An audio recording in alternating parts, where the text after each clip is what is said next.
Shepherd's Advantage Leadership Podcast, Episode 009.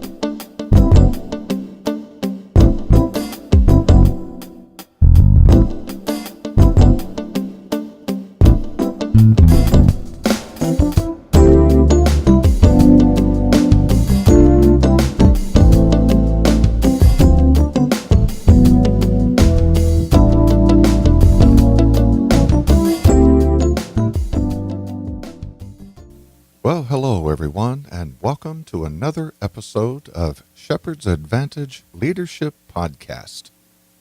These leadership podcasts are designed to make a difference with people who make a difference while doing something that makes a difference. So it is certainly our desire and our hope today that we're going to make a difference for you. We believe in you. We believe that what you're doing in a nonprofit leadership context is very, very powerful and very, very important.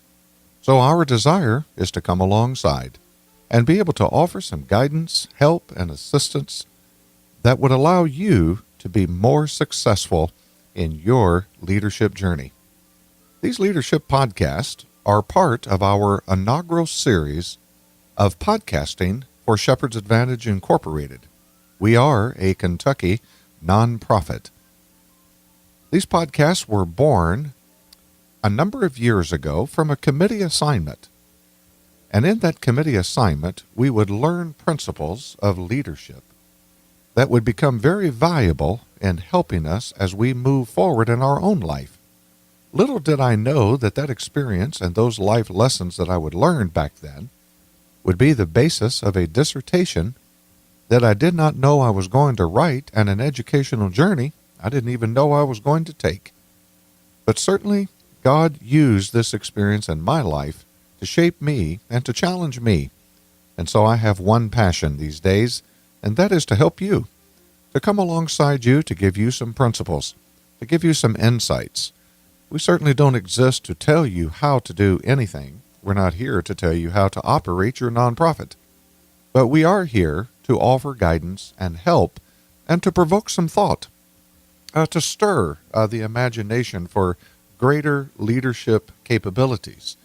For you see, these podcasts and this ministry is about focusing on leadership development.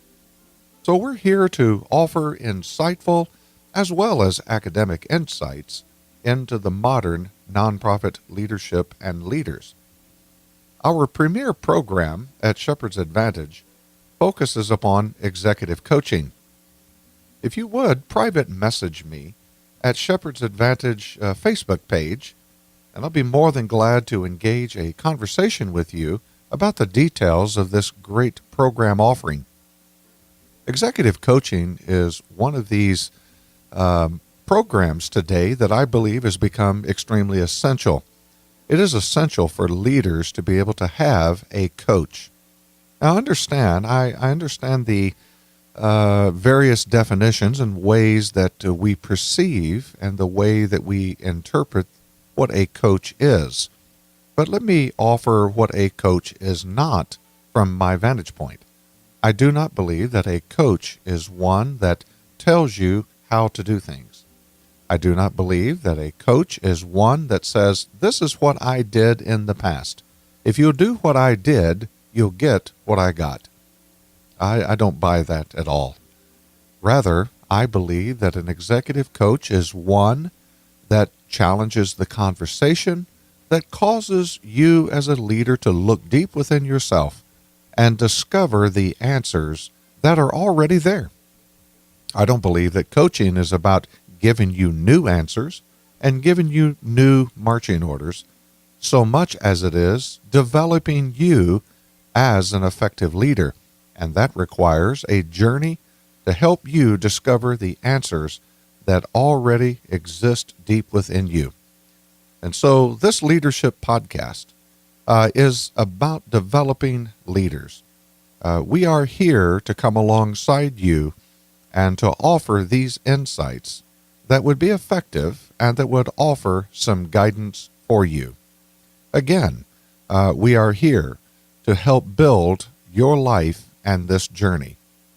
part of this inaugural journey, we are using the 21 Irrefutable Laws of Leadership by John Maxwell. Now, we are using this simply because when you do a Google search, you will find out that John Maxwell's material is really number one in Google search. It is the largest compilation of laws. Now, it's not the only list of laws that are available, but it is the dominant list that is available. If you'll go to our very first podcast, episode 001, we highlight in that episode the other lists that we discovered, and we make some comments and offer some insights regarding those lists. But in terms of what we want to accomplish at Shepherd's Advantage Incorporated, it is our desire to build a foundation upon which we can raise up a superstructure. And so therefore, it's important for us to understand the laws of leadership. And I agree with the title of John Maxwell's famous book, The 21 Irrefutable Laws. Now, you can ignore law if you desire, but there's one thing that you and I cannot ignore, and that is the consequence. In our show notes, we make available for you a link. If you desire to purchase the book and the workbook, that link is provided for you. I will mention to you that this is an affiliate link, and so any purchase that you make is going to inevitably turn around and be a tremendous blessing in kind to Shepherd's Advantage Incorporated. All resources and all revenue that comes in just simply goes back into this program, this ministry, and we reinvest it in ways to develop leaders, to be able to give away resources to those that might not otherwise be able to access it, and to be able to develop the real heart and passion that is deep within people. So thank you. Thank you for taking that time and going by our affiliate link. And also, we have all of the references in this podcast are there. The show notes are made available for you, and you can access that at any time that you desire. Also, we have a full link made available on YouTube. So the entire PowerPoint presentation of show notes is also available there in a recorded screen flow. So that's available for your learning or for you to use in instructing your team. And so with that said, let's begin this journey today as we start upon a continuation of these 21 laws. And today we want to look at the law of the Big Mo. The law of the Big Mo says, momentum is a leader's best friend. Well, I get excited about the law of the Big Mo. It is a powerful, powerful law. If you have all the passion, the tools, and personnel to accomplish a great vision, and yet you can't seem to get anything moving in your organization, you can't even seem to get it going in the right direction, can I just say the obvious to you? You are dead in the water as a leader. If you can't get things in motion, you will not succeed as a leader. So what's missing? So what's missing in this equation? Well, it is momentum. Momentum is the only thing that will determine success or failure as a leader. Now think about that. If you don't have momentum working for you, it is going to be a very, very difficult journey. So I want to take a few moments and consider the 7 truths about momentum. I'd like to discuss this with you here for just a few moments. Let's consider the first one. Momentum is the great exaggerator. This is best illustrated, I believe, in the sports world. When a losing team gets momentum working in their favor, victory is achievable against all odds. However, the opposite is also true. When a team gets into a negative momentum, every problem is exaggerated and it seems impossible to overcome. Momentum is like a magnifying glass that makes things look bigger than they really are. When you're on the brink of victory, do you hear anyone ever complain about how tired they are? I mean, when victory is within reach, I don't ever recall hearing anyone talk about how tired they are. I don't ever hear anyone talk about all their injuries and aches and pains. Or sometimes people might they might say, we just can't seem to get a break. Have you ever heard that said when somebody's on the brink of a victory? We just can't get a break? Well, no. Momentum exaggerates everything in that moment, and it makes the impossible seem very possible. Well, that second law of momentum, or second truth, if you will, is that momentum makes leaders look better than they really are. When leaders have momentum on their side, they think that they're geniuses. Their shortcomings are all overlooked. Momentum changes the perspective of people. Young leaders, however, often become discouraged. They do not have the years of experience that assists in developing the big mo. Can I just offer a word of encouragement to younger leaders right now?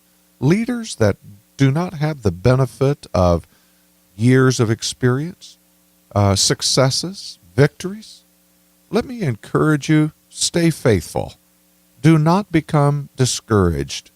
The big mo will come on your side, but stay faithful in your own personal development and stay active in taking care of the business of your life. Lead your life. Don't just accept it, but lead it. Once you are part of creating some success, people will begin to notice and start to give you credit for your contributions. It may not seem fair that it works this way, but however, momentum exaggerates accomplishments. It makes the leader look better than they actually are. Number 3, third truth here. Momentum helps followers perform better than they are. When leaders are strong within organizations, people are motivated and inspired to perform at higher levels. Do you remember back several years ago now, the U.S. Olympic hockey team? Boy, that was a exciting hockey match for the gold medal. Now, here was a team that was average. They were good, but generally it was understood that they were not gold medal good. Yet, against all odds, they won that gold medal because of the big mo. Average people can perform far above average in an organization when the great momentum is on their side. The fourth truth. Momentum is easier to steer than to start. This is best illustrated by those who have ever been water skiing. Now, I love to water ski. I've enjoyed a number of water sports in my life over the years. In fact, I was often accused of being born with web feet. If it was water, I was in it. It didn't matter what kind of water it was. I just loved being in the water and swimming and water sports and skiing, kneeboarding, etc. And so I've enjoyed these water sports over the years. Yet, when you're learning to water ski, now think about this. Here you are in the water, a big pair of clumsy skis, a rope, and a power boat that's getting ready to pull you up out of the water, and you have to hang on to that handle. It almost seems impossible because it creates a phenomenal wave of water that is washing over the toe of the ski and coming up against your chest. However, as soon as you pop up, as soon as you get those skis up on plane, everything becomes easier. Getting started is the struggle. But once you are moving, amazing, amazing things begin to happen. Well, consider the fifth truth about momentum. Momentum is the power. Momentum is the most powerful change agent. It takes a leader to create momentum. Given enough momentum, nearly any change is possible in any organization. People will follow people who have achieved victory and with a proven track record. Momentum always puts victory within reach, and so it is a powerful change agent. But I think the most important aspect of this truth is to hear me when I say that it takes a leader to create momentum. If you allow everyone to try to create their own momentum within an organization, you end up with chaos. It's like trying to herd cats at that point. But it takes a leader to create the momentum. Create that momentum for your organization. Become passionate about that dream, about that vision, and begin to talk it up, begin to share it, begin to dream it, begin to cast the picture, vision of what it's going to look like. And you'll be surprised it won't be long until that momentum starts working in your favor. Truth number 6. Momentum is the leader's responsibility. Followers catch the momentum of great leaders. It all starts with energy. If the leader is looking for someone to motivate them, then the organization's in trouble, isn't it? I mean, if the leader is looking for a catalyst, looking for a spark, something to ignite passion within them, well, let me just say that everyone downline is going to pay for that. It is the leader's responsibility to initiate momentum. I mean, what do you believe in? What are you passionate about? What really motivates you and stirs you each and every day? President Harry Truman once stated that if you cannot stand the heat, then get out of the kitchen. Can we just rephrase that a little bit differently here for purposes of the Big Mo and say it this way? As a leader, if you cannot create some heat, then get out of the kitchen. Well, number 7. Number 7 says, the seventh truth, momentum begins inside the leader. You cannot kindle heat in another's heart until it is first kindled in your own heart. It begins with energy. If you do not believe in your own vision, then enthusiasm and momentum is surely going to fail you. Momentum is the leader's best friend. Now, against all odds, I don't know whether you remember the movie Stand and Deliver. Jamie Escalante, a Bolivian-born calculus teacher, against all odds, taught calculus at Garfield High School in East Los Angeles. That movie really demonstrates the power of the Big Mo. In that movie, Stand and Deliver, it was made about his efforts to raise the hope of his students against all odds, against all the odds that were facing them in East Los Angeles.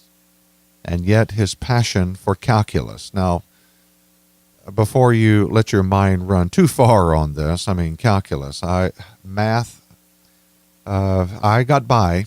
I can't really say that it was the most exciting subject. I really wasn't proficient and good at it at the higher levels. But think about the essence of what this movie suggests. Calculus in East Los Angeles. You just have to understand the demographic, the historical time period. I mean, against all odds. These are inner city kids that, quite frankly, hardly have a hope of just eking out a minimal wage job, let alone learning calculus that would take them to higher paying skills. But what an amazing story of the big momentum. Well, how would we apply this law? First of all, consider that momentum begins inside the leader and then it spreads out from that point. Are you taking the responsibility for the momentum in your area as a leader? Ask yourself the question, am I really excited? Do I really get energized about this vision? Am I really passionate about my area of work in life, my location in life? Am I energized by this? Am I displaying this enthusiasm? Or does my attitude come off in such a way that it indicates that I'd really rather be somewhere else? I'd rather be doing something else? Do you work to motivate others? Or are you, by your attitude, working to discourage others? The second illustration on application, motivation is the key factor in developing momentum. What demotivating elements in your team need to be removed? Now, this may take a little bit of time for you to think about this. So what are some of these demotivating elements, demotivating components? What are the demotivating attitudes that are dominating your team right now? Or they rear their head at inopportune times. About the time you get some momentum moving, all of a sudden negativity arises and sabotages the effort. Well, as you think about this and what are some of these demotivating elements within your team, may I suggest, first of all, look at yourself and ask yourself some very penetrating questions about your own attitude, your own work ethic, and your desire to see the same thing in other people. I mean, if it's not present in you, it's going to be difficult for you to see it in others. Or better yet, motivate it in others. And then thirdly, to encourage momentum, you need to help other people celebrate their accomplishments. Honor people often for their work. I mean, continually praise them for their effort and reward their accomplishments. You see, the momentum is not about you. It's not about who you are. It's not about, hey, everyone, look at me, I'm the leader. No, celebrate others, reward others, encourage others. I mean, acknowledge it and stir that within other people, and it is amazing at how other people will begin to respond. Well, let's consider the next law, if you will, the law of priorities. This law of priorities states that leaders understand that activity is not necessarily accomplishment. Leaders never advance to a point where they no longer need to prioritize. In other words, you just don't get to a place. You just don't get yourself to a situation in which you say, you know what, I know how to do this now. I've got it. And you just begin to let priorities be cast to the wind. It is something that every leader of large corporations, small churches, coaching a little league team, operating a fledgling nonprofit, you need to set priorities. That needs to be intuitive in you. Consider these three reasons why setting priorities is so problematic. I mean, when we are busy, we tend to believe that we are accomplishing great things. So therefore, busyness looks like accomplishment. But activity is not necessarily accomplishing anything. Sometimes busyness is just busyness. And if we cannot define the end result, know when we arrive, and know what success is going to look like, well, we need to slow down and we need to be busy for the right purposes. Second of all, prioritizing causes leaders to continually think ahead to know what is important. So if you're going to prioritize your life, you're going to prioritize your work, your nonprofit, this is going to force you to think ahead. Otherwise, prioritizing, what is it? What does it become if you're not looking ahead? Prioritizing is looking ahead. To understand what is most important, you give up the good in order to achieve the best. What we do next and how we do it all relates to the whole picture. And then thirdly, prioritizing causes us to do things that are uncomfortable, and sometimes they are painful. There are sacred cows. I remember a number of years ago hearing the phrase that sacred cows make great hamburgers. Well, perhaps we need to slay some of these sacred cows. Perhaps we need to take the time and give up the good that has become comfortable, the good that has become cherished, and let's give it up for the greater.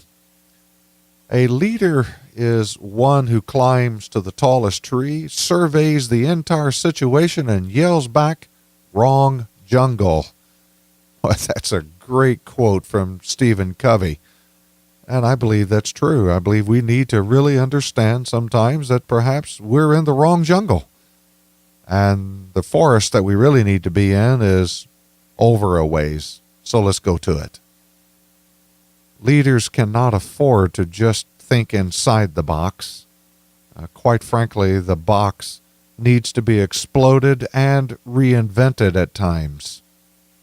Tim Redmond stated one time that there are many things that catch his eye, but there are only a few things that catch his heart. So we need to, at times, pause and dare to explode the box and reinvent the box. And that will cause us, at times, to get back to what is most excellent and not what is most convenient. I'm always amazed in my own life at how easy it is to gravitate into that which is the most popular. Boy, if we could just become popular like that, if we could just do that and have the wow factor and the cool factor. But in the big scheme of life, the wow factor, the cool factor, these are only trends, aren't they? They're here today and they're gone tomorrow. I've lived enough life at this point that on a number of levels I've watched things that were held as sacred and near and dear fade into the sunset. I've watched new trends emerge. I've watched exciting trends emerge. I've watched even modern things fade into the sunset. But at the end of it all, at the end of the day, stay focused on what is most excellent. Stay focused on your missional purpose. Boy, there's some great insights to be discussed there, and that is going to be the basis of future podcasts. There's a great book out right now on mission drift. It is amazing at how that significant nonprofits in American history changed and drifted away from their moorings and their original intents. Well, to help us here for just a moment, let's go back and revisit the Pareto principle. The Pareto principle is the single most misunderstood principle in the nonprofit world. This theory is named after Vilfredo Pareto, the Italian economist who stated that 80% of efforts are a result of 20% of the causes. Pareto would say it this way: 80% of a company's profits come from 20% of its customers. Or perhaps said this way: 80% of a company's complaints come from 20% of its customers. Or how about this? 80% of a company's profits come from 20% of the time its staff spends in promoting those products. 80% of a company's sales comes from 20% of its products. And consider the final thought: 80% of a company's sales are made by 20% of its sales staff. You get the idea? Applying this principle in leadership suggests that if you focus your activity on the top 20%, the things that are most important, give up the good in order to obtain the best. If you take the top 20% in terms of importance, you will have or you will experience an 80% return on your efforts. You might discover in this revisiting of the Pareto principle that you need to completely reorganize your life and your business. So let's take a look at applying this principle as it pertains to the 3 R's. First of all, consider what is required. We are all accountable for our work that we do. All of us have responsibilities for important people in our lives. So, for that reason alone, any list of priorities must begin with what is required. And so, we need to stay focused. What is required? What is it that I must do that no one else can do for me? If I'm doing something that is unnecessary, then get rid of it. Stop doing it. If I'm doing something that is necessary but not required, then delegate it. Give it to somebody else. You need to stay focused on what is it that I need to do that no one else can do for me. The second R is what gives the greatest return. Leaders should get out of their comfort zone, but stay within their strength zone. In the book, Now Discover Your Strengths, the author suggests that people perform at their maximum when they are within their strengths. So I would encourage you, if you haven't taken the time to do a strengths inventory, if you have a coach, I would assume at this point, perhaps in that journey, that a coach would be exploring those giftings that are within you and causing you to look within yourself and to embrace where you are strong and help you to eliminate or delegate that which you are weak in. Don't spend all of your time developing your weaknesses. That's almost an exercise in vanity. Spend your time in developing your strengths. Those areas that you're weak in, hire to those weaknesses. Hire someone that's strong in those areas that you're weak in so that you can continue to develop that which you're good at. And then thirdly, what brings the greatest reward? Listen, life is entirely too short. It's entirely too short to not do the things that you love. Life it just goes by so fast, goes by much too quickly, to be honest. And so focus on those things that you love. Passion lights the fire of creativity that keeps me going. So what are you passionate about? Well, how do we apply this law? Are you really prepared to get out of your comfort zone in order to live and work within your priorities? I mean, what aspect of your life needs a major overhaul? What action steps are required? How are you going to go about a major overhaul in your life? How are you aligning your life right now to accomplish this? You see, it's one thing if you come to a conclusion to know you need to change. It's quite another thing for you to write out the action steps and then put the resources on the table to help make it a reality. The second thing, the 3 R's that we just reviewed, what is required of me, what gives the greatest return, and what brings the greatest result. Go back through that. Go through that 3R method and spend some time. Get a journal, get a notepad, get alone. Shut the phone off, turn the computer off, get in a good quiet place, a place of solitude where it encourages reflective thinking, and go back through these 3 R's. They are listed in the show notes for you. As a leader, you have to take the responsibility for prioritizing and thinking ahead in your area of responsibility. The question is, have you? Your success is not the only factor here. helping others succeed is important. So while you're journaling, make a list of people that you need to honor and that you need to give recognition to.